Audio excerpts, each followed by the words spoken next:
Senator Joni Ernst says she hopes President Trump delivered a strong message to Vladimir Putin behind closed doors.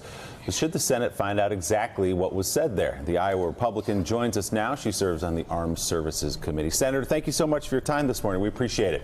Oh, thank you. I'm glad to be on. Thanks, Willie. You've been very clear, Senator, in your feelings toward Russia. I'll just read a couple of quotes. You say, obviously, Russia is not our friend. Russia has never been a friend to the U.S. They continue to pose a threat to America and our allies. You've also been very clear in your support for the intelligence services. I have the utmost faith in the U.S. intelligence community and their assessment that Russia interfered in the 2016 election. It doesn't get much more clear than that.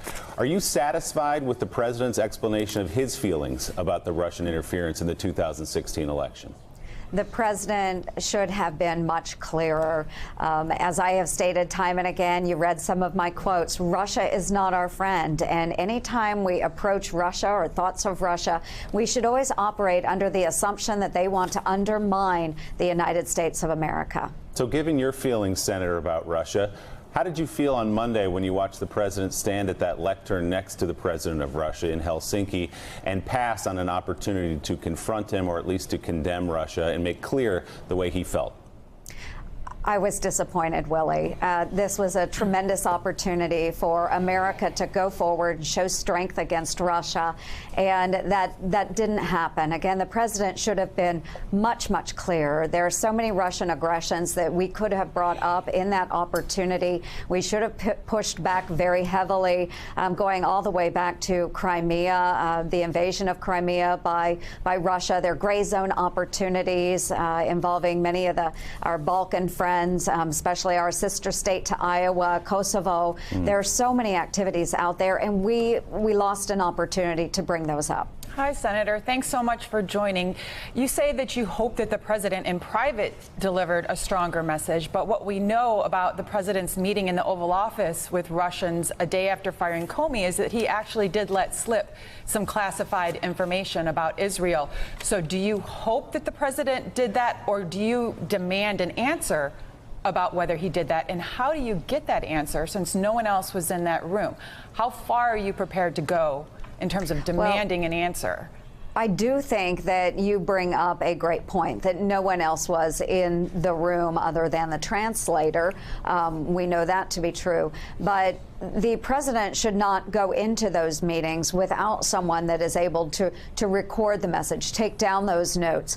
We don't know what follow-up actions, if any, are out there. We don't know what the president's demands are. We don't know what President Putin's demands are. So I always would encourage the president to make sure that he has someone who's got his back, that is taking care, writing down those requests, those demands. That way we do know. Senator Gene Robinson here. Would you then support an effort to get the translator to testify before Congress, perhaps in a classified setting, but to explain to Congress what was said in that meeting?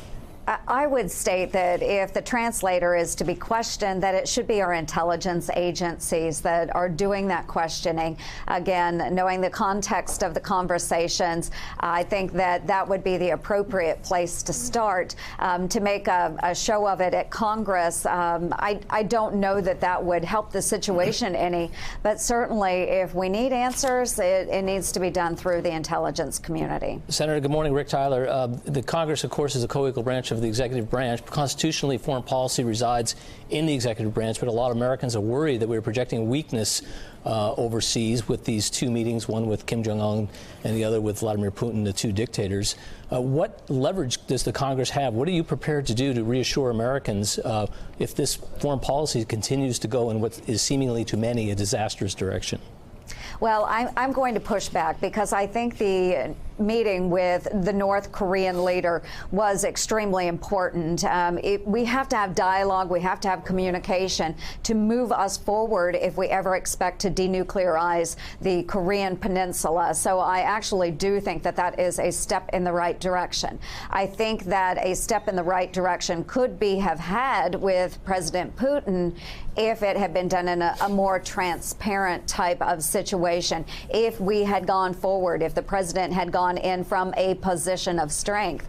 I think that was a lost opportunity, but I think it is important that we have dialogue with some of these world leaders and we make it very clear what our demands are as the United States of America.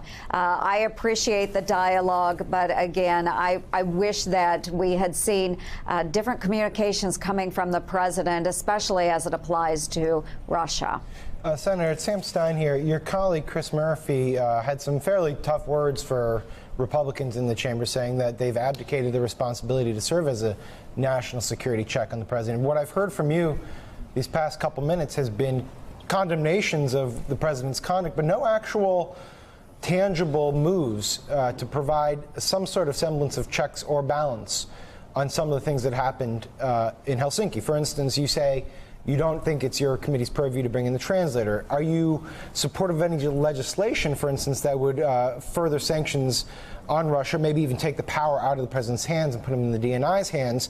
Are you in favor of bringing members before your committee to get answers? I would like to see anything tangible that you would support that would maybe provide a check or some semblance of oversight on this president. Well, I do think it is up to the president, no matter what party, to work with foreign leaders. I think that that is very important. But what we have seen so far has actually been a solid track record from Republicans leading in the United States Senate.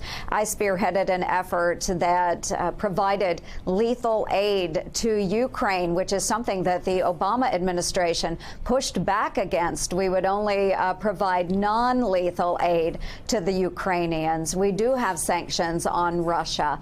We have the European Reassurance Initiative and other types of operations which push back in Eastern Europe against Russia gray zone activities, which are activities that are short of war. So I think you have seen great leadership coming from Senate Republicans, things that were pushed back on in the previous administration. So when it comes to getting tough with Russia, it has been this Congress that has led the way. I would look at so many situations around the globe where we have had briefings, all senators' briefings down in our SCIF at the Capitol, and I've lost count on how many briefings we've had regarding different situations around the globe. You know how many times I attended an all senators briefing on world situations under the Obama administration? Zero.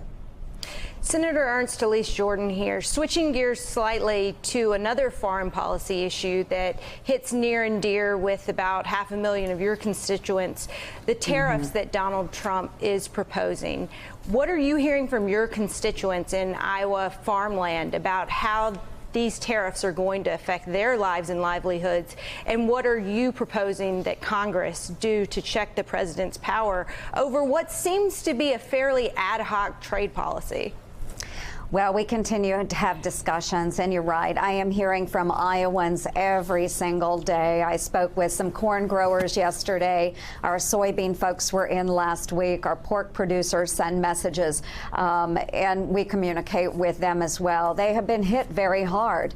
These tariffs have had a very detrimental effect on their family farm income, and we need to see trade resolved soon. I support the president in the fact that he wants better trade deals. I think that that should be the goal of the United States of America, but certainly we have to close some of these deals to bring optimism into our markets. Our markets are bottoming out, and I spoke to a young couple from Iowa yesterday. They were out with a large group concerned about trade and tariffs, and the drop in prices in this past year with their corn and their soybeans amounted to about $80,000. That's an $80,000 loss of income should they sell today. So we have to face that reality that our farm economy is going to be hit very, very hard if we don't seal up the deal with Mexico, seal the deal with Canada, start finding new trade opportunities. I know that our trade rep is working very diligently on these issues, but fact of the matter is farmers are caught in the crosshairs. Senator Senator, in addition to these questions about trade and foreign policy, you're also working hard on the issue of paid family leave in the Senate. You and Marco Rubio have co-sponsored some legislation there, and you've got allies, Democrats, who say, good for Joni Ernst, good for Marco Rubio, we ought to have paid family leave in this country. I think the disagreement is how to pay for it. You believe that money should come from the Social Security Trust Fund. Can you explain how it would work from your perspective?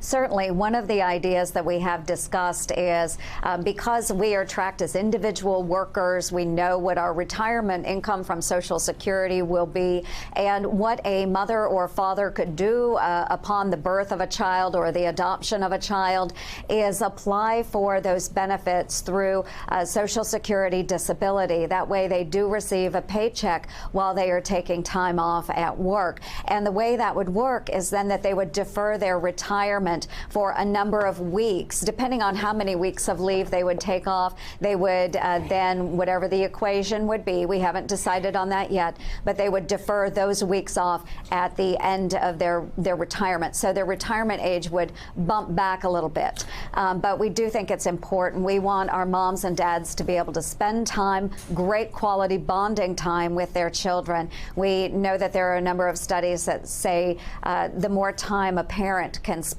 with their child at their birth, then the better they will perform as children. I think your senators, Sherrod Brown, for example, and Kirsten Gillibrand, your Democratic colleagues, like the idea of paid family leave, but they believe that dipping into Social Security is not a good idea. Why play with the retirement fund, they say? Why shouldn't this be on the employer, for example?